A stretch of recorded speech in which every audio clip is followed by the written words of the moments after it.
اب دیکھیے ایک چیز کو دیکھیں، آپ کا چھوٹا بچہ ہے، اس کو آپ نے کھلونا لا کے دیا ہے، کوئی دوسرا بچہ آ جائے وہ اپنا کھلونا چھپا چھپا کے رکھے گا یا نہیں رکھے گا؟ بچے کی بھی عادت ہے کہ وہ اپنی چیز کو، اسے کہتے ہیں ارج ٹو پوزس، کسی شے کو قبضہ کر کے رکھنا تاکہ کوئی دوسرا مجھ سے چھین نہ لے۔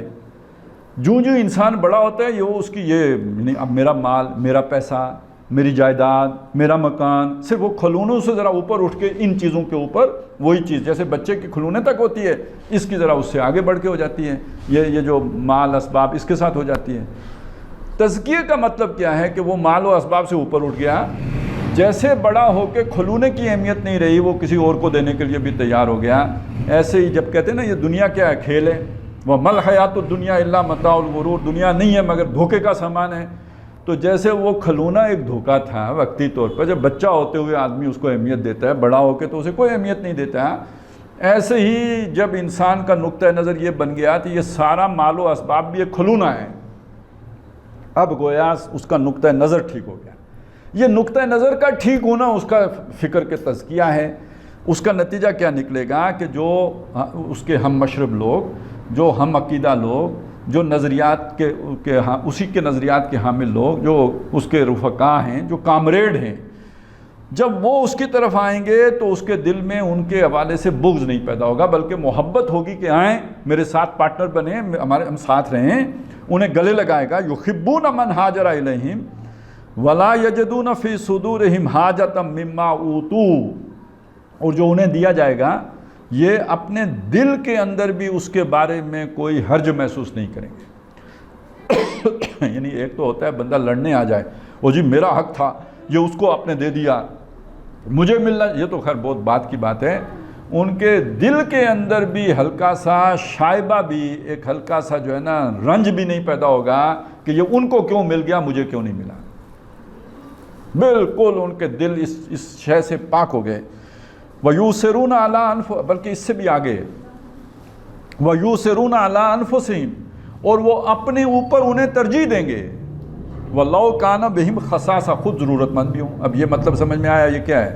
اس کا مطلب یہ ہے کہ مطلب مجھے بھوک لگی ہے اور میرے پاس جو روٹی ہے وہ میرے کھانے کی ہے، اور روٹی نہیں ہے وہی ہے، اگر میں کھاؤں گا تو پیٹ بھرے گا، لیکن میں خود کھانے کی بجائے کسی دوسرے بھوکے کو دے دیتا ہوں، تو یہ ہے یوسرون علی انفسہم، اپنے اوپر دوسرے کو ترجیح دینا۔ روٹیاں 4 ہیں، 2 میں نے کھائیں، 2 اس کو دے دیں، یہ ترجیح دینا نہیں ہے، کیونکہ میری ضرورت بھی پوری ہو گئی، میں نے اس کی ضرورت بھی پوری کر دی۔ یہ ٹھیک ہے، اس میں بھی قربانی ہے، کوئی شک نہیں ہے، اس کے اندر بھی نیکی ہے، کوئی شک نہیں ہے، لیکن اس نیکی کے مقابلے میں آپ کو بھی سمجھ آنا چاہیے کہ یہ نیکی بڑی ہے کہ روٹیاں ہی 2 ہیں اور خود کھانے کی بجائے دوسرے کو دے دی۔ تو یہ یوسرون علی انفسہم واللہ کان بہم خصاصہ، خود ضرورت مند بھی ہوں، اپنا حصہ دوسرے کو دینے کے لیے تیار ہے۔ اب آپ کو سمجھ آئی تزکیہ کسے کہتے ہیں؟ دنیا کی محبت یوں دل سے نکل گئی تو اس کا مطلب ہے تزکیہ ہو گیا۔ لہذا اسی لیے آخر میں الفاظ فرمائے وَمَن یُوقَ شُحَّ نَفْسِهِ، جو جی کے لالچ سے بچا لیا گیا، فَأُولَٰئِکَ هُمُ الْمُفْلِحُونَ، وہ ہیں کہ جو فلاح پائیں گے، بامراد ہوں گے، کامیاب ہوں گے۔ اب آپ دیکھیں مفلحون کا لفظ سورہ بقرہ کی 4 جو 4 آیتیں نا شروع کی، اس میں آخر میں یہی آئے گا، وہ یؤمنون بالغیب، اور پھر اس کے یؤمنون بما انزل الیک، اور یوقنون، اولئک ھم المفلحون پہ جا کے بات ختم ہوگی، یہ ہیں فلاح پانے والے۔ اسی طرح اگر آپ دیکھیں تو جیسے میں نے آپ کو بتایا قد افلح المؤمنون، فلاح پا گئے ایمان والے، یہ الفاظ بھی آپ کو مل جائیں گے، اور یہ بھی آپ کو ملے گا کہ قد افلح من تزکا، جس فلاح کس نے پائی؟ جس کا تزکیہ ہوا، اور قد افلح من زکاہا، فلاح پا گیا کہ جس نے اپنے اس نفس کو سنوار لیا۔ تو اب سنوارنا سمجھ میں آیا نا؟ سنوارنا یہ ہے دنیا کی محبت رخصت ہو جائے، دنیا کی تمنائیں، امنگیں، آرزویں، اس کی جگہ اللہ کی تمنا رہ جائے۔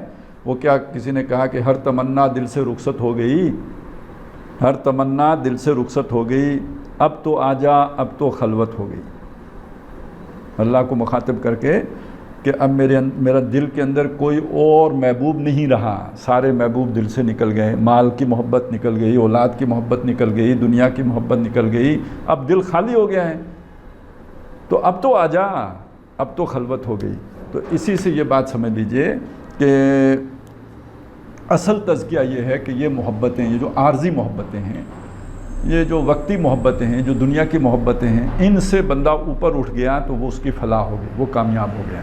یہی اصل تزکیہ ہے. اور اس تزکیے کے لیے کیا ضروری ہے؟ دل سے لالچ کا ختم ہو جانا. لالچ کس کا ہوتا ہے؟ پیسے کا ہوتا ہے. لالچ کس کا ہوتا ہے؟ تعلقات کا ہوتا ہے. لالچ کس کا ہوتا ہے؟ مفادات کا ہوتا ہے. لالچ کس کا ہوتا ہے؟ چودراہٹ کا ہوتا ہے. لالچ کس کا ہوتا ہے؟ عہدے کا ہوتا ہے. لالچ کس کا ہوتا ہے؟ دنیا میں آگے بڑھنے کا ہوتا ہے.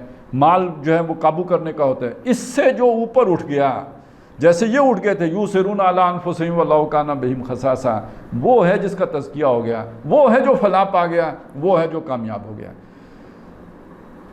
اب اس میں وہ جمع کر لیجئے. وہ لوگ پوچھتے رہتے ہیں کہ یہ اقبال صاحب جو بار بار کہتے تھے خود ہی کو کر بلند اتنا کہ ہر تقدیر سے پہلے خدا بندے سے خود پوچھے بتا تیری رضا کیا ہے. تو بلند کیسے کریں؟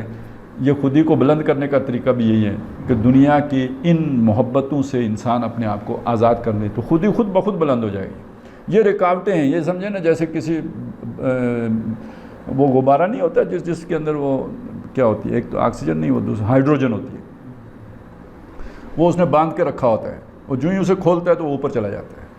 تو ایسے ہی سمجھیں کہ انسان کے اندر اوپر جانے کی صلاحیت موجود ہے. یہ دنیا کے بندھن ہیں جنہوں نے اسے روک کے رکھا ہوتا ہے. یہ جو ہی کھلیں گے وہ اوپر خود ہی بلند ہو جائے گی. خود ہی کو کر بلند اتنا. تو وہ بلند کرنے کے لیے کوئی راکٹ استعمال کرنے کی ضرورت نہیں ہے، کوئی مزید انرجی لگانے کی ضرورت نہیں ہے. اس کے اندر انرجی موجود ہے اوپر جانے کی. صرف بریکیں ہیں جنہوں نے اس کو روک کے رکھا ہوا ہے. وہ کھولیں تو وہ اوپر چلی جائے گی. یہ ہیں کہ جو کامیاب ہوئے.